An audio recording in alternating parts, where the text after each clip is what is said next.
Você provavelmente acha que o problema financeiro do brasileiro é ganhar pouco, mas os dados dizem outra coisa. O comprometimento da renda das famílias brasileiras atingiu 49,9% em fevereiro deste ano, o maior nível desde que o Banco Central começou a medir isso em 2005.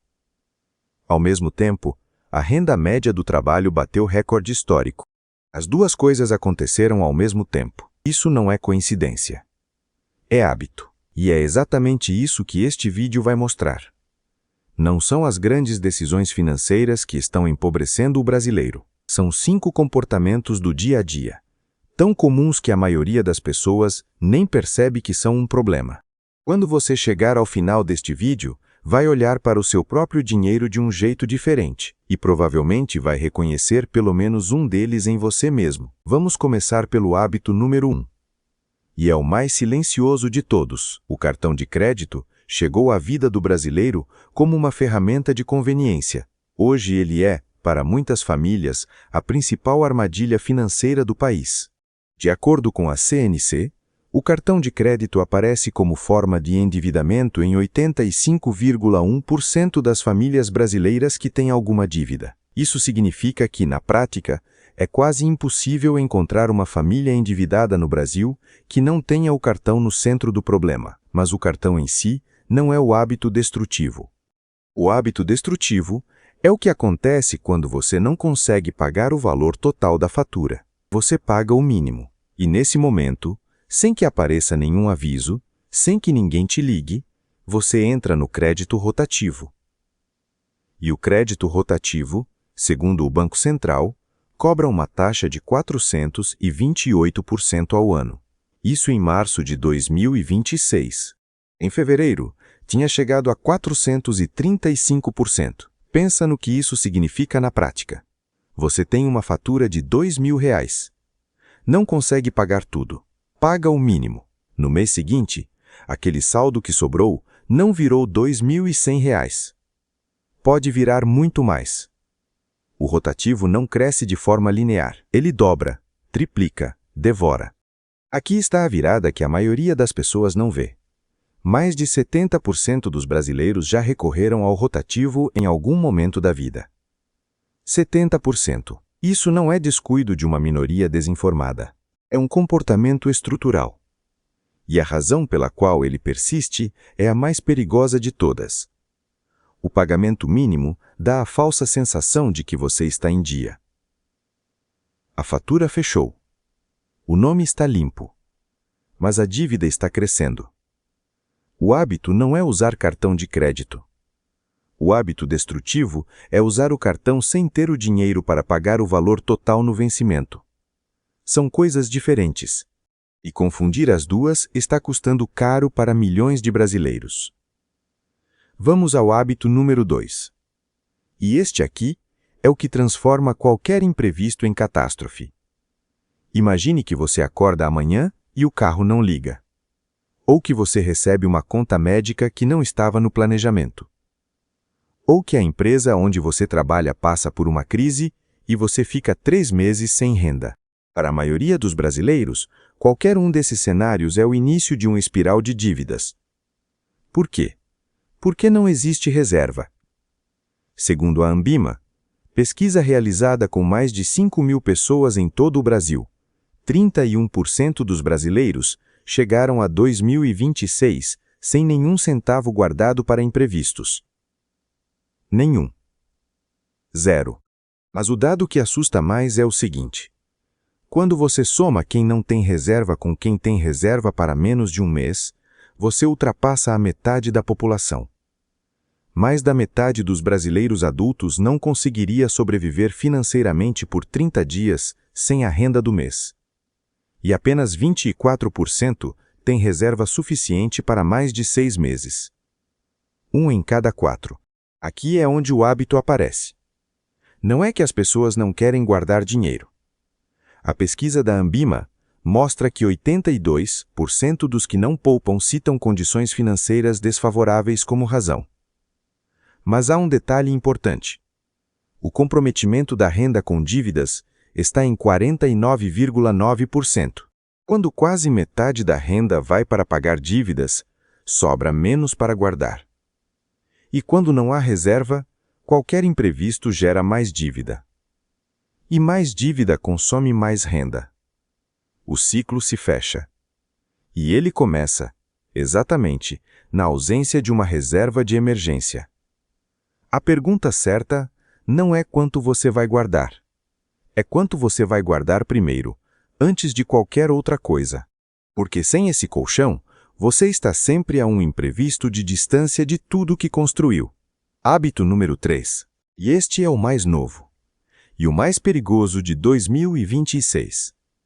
Durante anos, o hábito de financiar bens de consumo foi o grande vilão das finanças pessoais no Brasil. Financiar televisão, geladeira, celular em 12 vezes com juros. A taxa média de financiamento de veículos, segundo o Banco Central, está em 27,7% ao ano.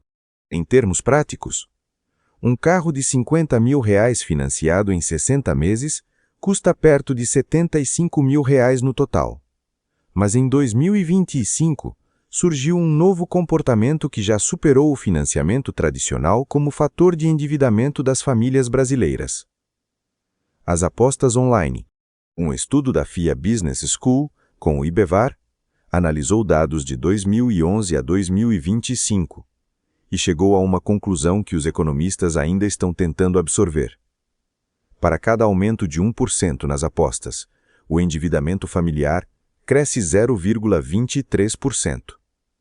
O impacto das bets sobre a dívida das famílias é quase o dobro do impacto dos juros e do crédito combinados. Em 2025, 39,5 milhões de brasileiros usaram serviços de apostas. Desses, 19% comprometeram a renda.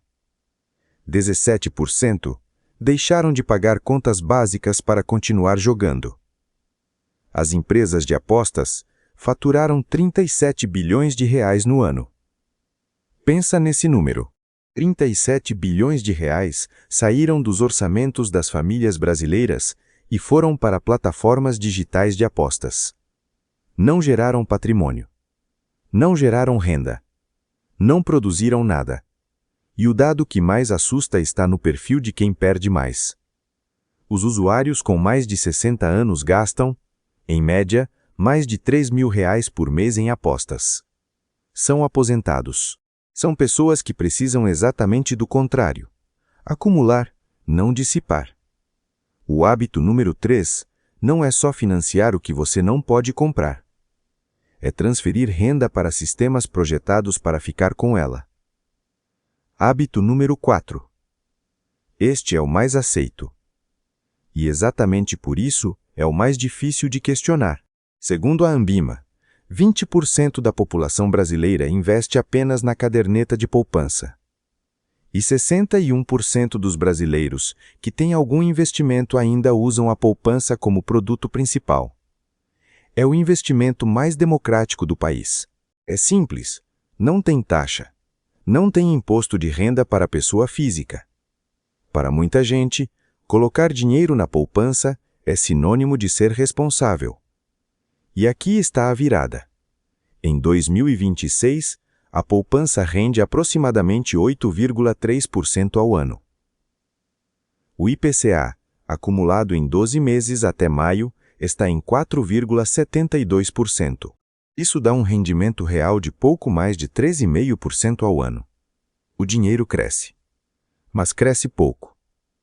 Agora compara com uma alternativa tão segura quanto a poupança, disponível em qualquer aplicativo de banco. O Tesouro Selic. Com a Selic em 14,25% ao ano, um CDB que pague 100% do CDI, ou o Tesouro Selic rendem perto de 13% ao ano bruto. Mesmo após o imposto de renda, o rendimento líquido fica significativamente acima da poupança. Para quem tem dinheiro aplicado há anos, essa diferença, somada ao efeito dos juros compostos, representa uma perda silenciosa e cumulativa de patrimônio. Mas o problema mais profundo não é só o rendimento. É o que a escolha exclusiva pela poupança revela. Ausência de planejamento de longo prazo. 64% dos brasileiros não investem em nenhum produto financeiro. 64%. E entre os que guardam alguma coisa, uma parcela expressiva guarda sem aplicar, ou aplica apenas na caderneta. Guardar na poupança não é planejar o futuro. É adiar a decisão de fazer isso. Hábito número 5. E este aqui é o único que você não vai conseguir corrigir depois de certa idade. 35 milhões e 100 mil brasileiros recebem algum benefício do INSS hoje.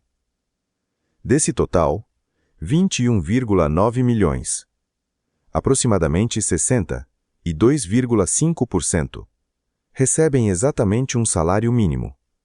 Em 2026, isso significa R$ 1.621 por mês. O teto do INSS, o valor máximo que qualquer aposentado pode receber, é de R$ 8.475,55. Para chegar a esse valor, é preciso ter contribuído sobre o teto por décadas. Mas há um número que resume tudo. 62,5% dos aposentados brasileiros vivem com um salário mínimo, R$ 1.621. Em São Paulo, isso não paga o aluguel de um apartamento de um quarto em bairro periférico.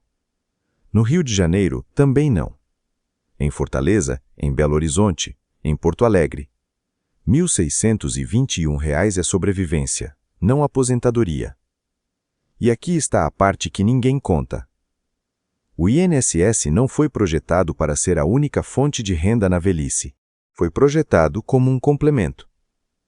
Mas o hábito de não planejar a aposentadoria, de não ter previdência privada, de não investir com horizonte de longo prazo, de postergar essa decisão ano após ano, faz com que milhões de brasileiros cheguem aos 65 anos com o INSS como única opção. E aí a matemática não perdoa.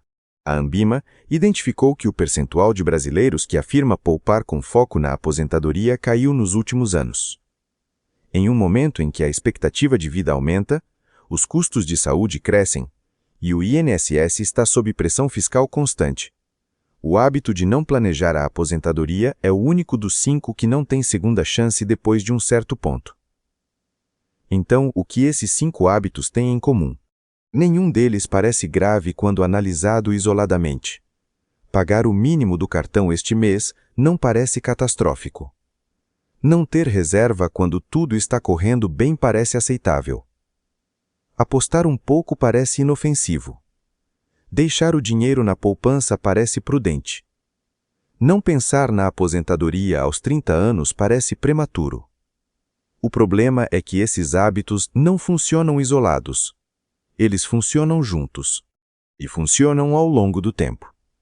Uma família que paga rotativo não tem reserva. Aposta parte da renda, guarda o resto na poupança e não contribui para nenhum fundo de longo prazo está construindo exatamente o oposto de um patrimônio. Está construindo uma vulnerabilidade estrutural.